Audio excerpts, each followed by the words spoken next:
The wacky world of MultimediaJay. Alright, Nintendo 64, the last of the classic cartridge consoles. I have a smaller collection of N64 games because the time I spent playing this thing was cut short by me going off to college.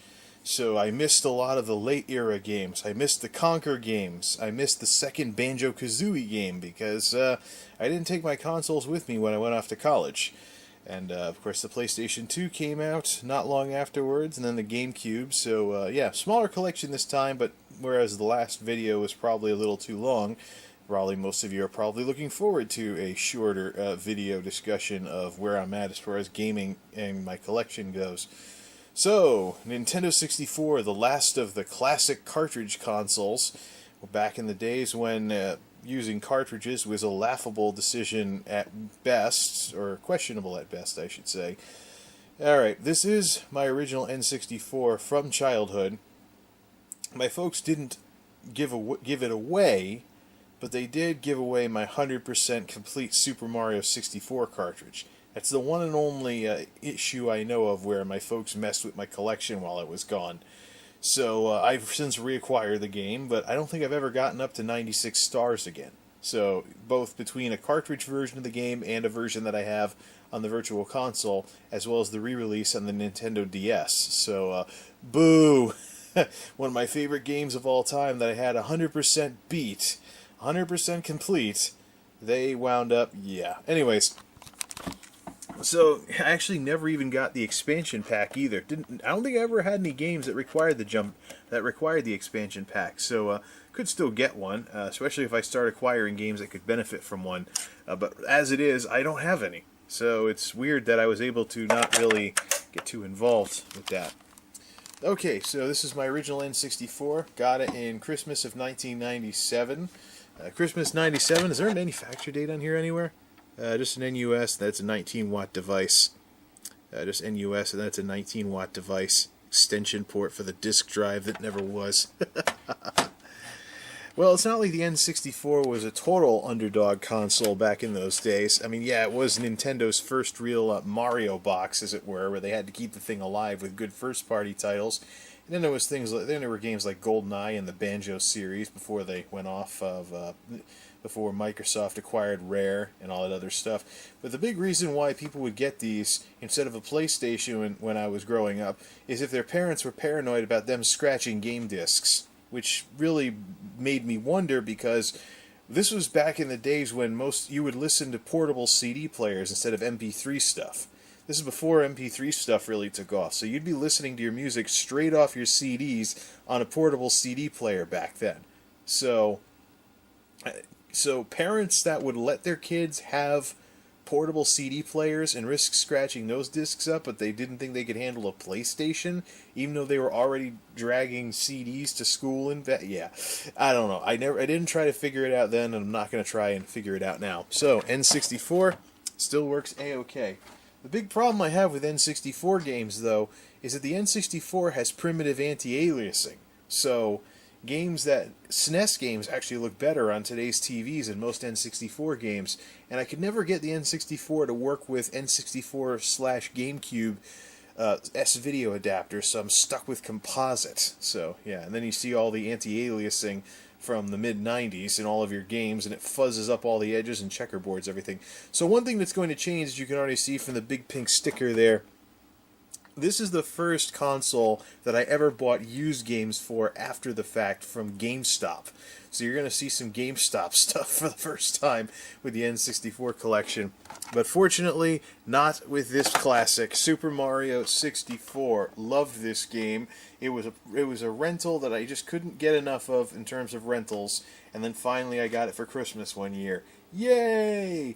Used to have this 100% complete, but my folks gave away that copy. So I went out to an electronics boutique / GameStop later on and picked up a replacement, which I hope will be the only time I have to replace this game. Although I do have it on Virtual Console nowadays too, as well as the DS re-release.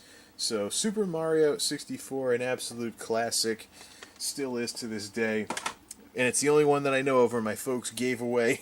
It's the only one I know of where my folks gave away a game that I wanted, or a game that, this is the only. It's the only game where they mess with my N64 collection. Everything else is intact from childhood. Destruction Derby 64. Not part of my childhood collection, but a very popular rental that I picked up back in the day. Yeah, some GameStop type stickers on it. Overall decent condition. Just gotta take some time one of these days to get the remaining stickers off. This is one of those games where you either loved it or you hate it. It didn't get very good reviews, but I happen to like it, especially with the over-enthusiastic announcer.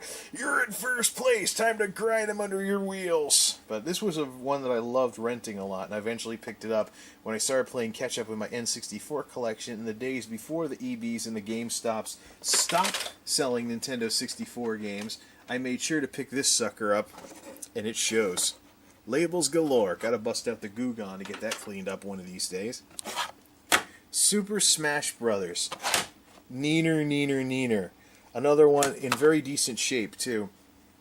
This was a game. This is the game that you could shut up the PlayStation fanboys with back then, when they'd be like, "Ha, N64, PlayStation's better." Then you bust out this game, and they play it for hours and hours. "Oh, I thought you said this thing sucked." "Oh, but this game's pretty cool."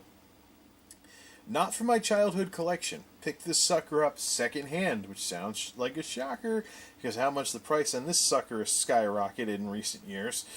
Yeah, this is one of the ones that people like to gouge folks with, as if, play the original Smash Brothers, it's a classic, rare game. This game wasn't rare. I mean, all kinds of people had it. I mean, I had friends that had this game, and I would challenge them and stuff like that back in the day, but not from my childhood collection. Picked it up from a secondhand store long time ago, but years and years ago, before all the gougers arrived on the scene and made that game cost more than some newer Smash Brother games. You look nowhere to look. Mario Golf. Got this on the Virtual Console, too. Good old Mario Golf. I had this sucker 100% complete, and then while I was away at college, my step-relatives deleted my save files. Boo! Yep, Mario Golf. This is from my childhood collection, obviously, and a pretty fun game. I wound up getting the sequel, Toadstool Tour, on the GameCube later on, but yeah, one of the many Mario playing sports games on there, but pretty decent one. Plus, I was a big fan of NES Open, and this was a great 64-bit successor to it. So yeah, Mario Golf. Yay! Banjo-Kazooie. Not from my childhood collection, but it was a game that I used to play over friends' house, and I rented a couple of times. This was the platformer that you wanted to have, besides Mario 64. Very hilarious game, lots of nice little cartoon sound effects. It's really too bad that Rare got bought out by Microsoft shortly after this sucker came out. Actually, no, it's sequel, Banjo-Tooie. Classic. This is not from my childhood collection. Played it over friends' houses and rented it a few times, but never got it. Wound up remedying that thanks to some secondhand shopping around when I was in college. So picked this sucker up. Got it about 2/3 complete. I've never beaten it, though. One of these days I gotta finish this one off. Get it to 100%. Mario Kart 64. 2 words. Sorry, Dad. This is one of the few games that he would challenge me at back in the day. But yeah, Mario Kart 64. This originally wasn't supposed to be my game. When I got my Nintendo 64, my stepmother got this from my dad, actually, because he liked Super Mario Kart, and she got this for him for Christmas, and it was supposed to be his game that he played, and I'd play like Cruisin' USA or something. That didn't work out. I eventually wound up with this in my collection. Dad got sick of it. "Okay, here you go, son." And I've had it ever since. Got this on the Virtual Console now, too, so if he wants this sucker back, no. Plus, the thumbsticks on my controllers aren't all that great now that I've played DualShock controllers and stuff that are far superior. I'd have to get a retro-bit version of the N64 controller to have the thumbstick be on par with what's out nowadays. That's another discussion entirely. But yeah, Mario Kart 64, 100% complete. That was from my childhood collection.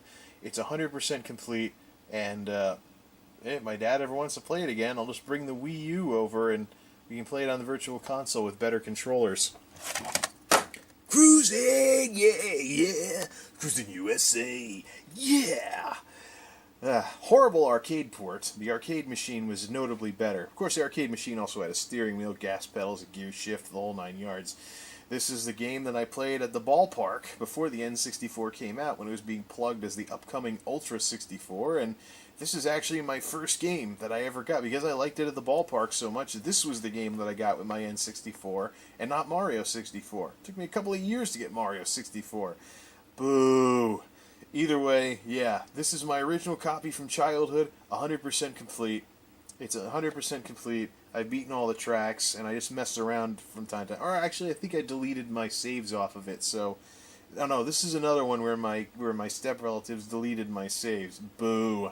So, gotta get back to work on getting this. I think it is close to... I think it is 100% complete.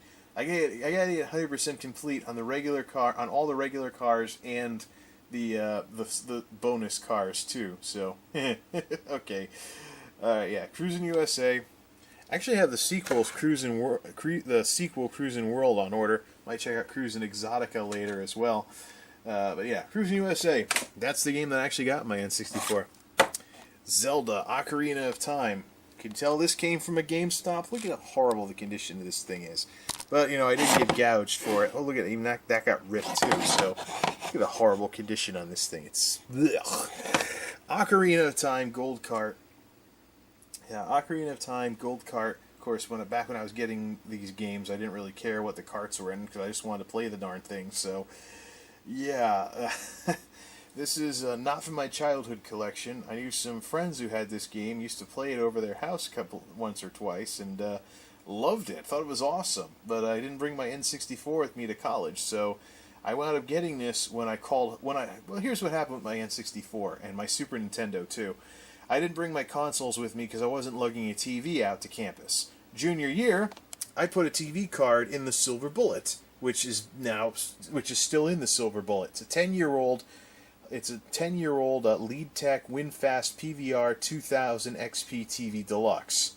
Might have got some of those reversed, maybe might have got some of those terms mixed up a bit. But so when I wound up getting a TV card for the Silver Bullet, I called home for my consoles, and that was when I did a little bit of shopping. Went to an electronics boutique and picked up some N64 games to play for the remainder of my time in college, alongside my PC games. This was one of them. Finally, after years of knowing how good this game was, I finally beat it in summer of 2003. A little late on that, don't you think? I also have this, sadly, the game's not in that great a condition. It's not really in all that great of condition, but I don't really have much of a reason to keep playing the N64 version of this game, because I actually have the Ocarina of Time re-release that I bought used on GameCube. So I really don't know about what I'm going to do with this. Anyways, yeah, Zelda, Ocarina of Time. Love it. The card is in lousy shape, but the game plays A-okay. Wave Race. Another secondhand disaster that I've damaged the label trying to get the goo off of it from all those GameStop stickers that were on it. Or it was EB back then, but yeah, lousy condition. One of my favorite rentals. This sucker was one of my favorite rentals back in the N64 days, but I never got it. Wanted it, loved it, and had it 100% complete back when I rented it, and I could piggyback on someone else's save files. But no, sadly, this one was never in my collection growing up, which is a shame. One of my favorite N64 games of all time. Had to pick this one up after I called home for my consoles, and I started playing consoles again when I finally got this sucker to work with TV signal. Pilot Wing 64. Actually, yeah, we're done with we're actually done with my N64 collection. The N64 was probably my childhood collection, anyways. The N64 was actually the console. I was one of those kids when I was growing up who played a few games a lot, and the N64 is the biggest example of that, because the games are usually more expensive than a lot of other platforms at the time, or even retro platforms. So I wound up playing a few games a lot and then renting the rest. This was one of them, Pilot Wing 64. I got further along, got it to 100% complete when I rented it. I've had this sucker for years and years, and I'm not even close. Probably because it's an overglorified tech demo. It's a playable game. But it's clunky and slow and chuggy with the frame rate. feels more like a tech demo these days than something you could have a lot of fun with.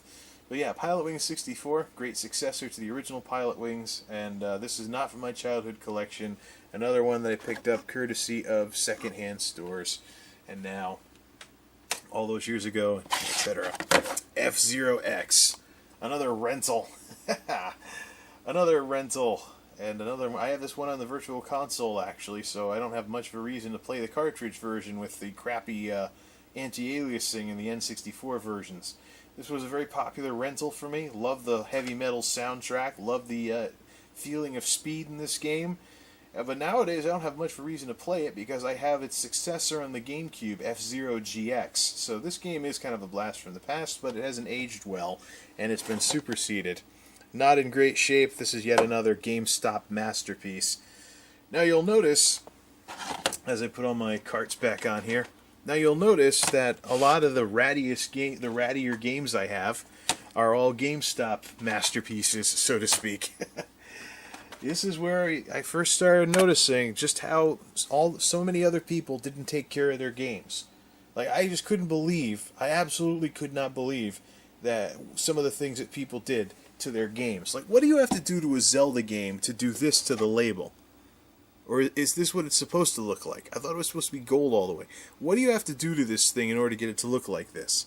I mean, and then it's bad enough that people don't take care of their games, but when you run into stuff like disgruntled GameStop employees actually putting stickers over stuff like the cartridge labels, or in later games, those asinine jackasses that put stickers on the end paper inside a case.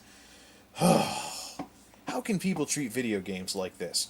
I mean, if you're having a bad day, you're having a bad day. But don't take it out on games. I mean, what do those games ever do to you? Unless they were Action 52 or something like that. Okay, we're out of cartridge land. From this point forward, it's discs, discs, discs, and more discs. And I'm not talking about floppies. We will eventually get to PC stuff, but for now, we're going to move on to the disc-based consoles. So this has been discussion of my N64 collection. Where's Destruction Derby? There we go. Since I picked up that memory card as my first working memory card in the N64 in years, I'm actually playing through this sucker again and getting it back to 100% complete. So let me pull this to put it back in the N64, because I've been playing that one actually. So, alright. This has been my discussion of my N64 collection, small though it may be. But it has all the good ones. It has all the good titles that would cost me an arm and a leg these days because of those price gougers. Whatever. Okay. Till next time. This is MultimediaJay, signing off. Thanks for stopping by.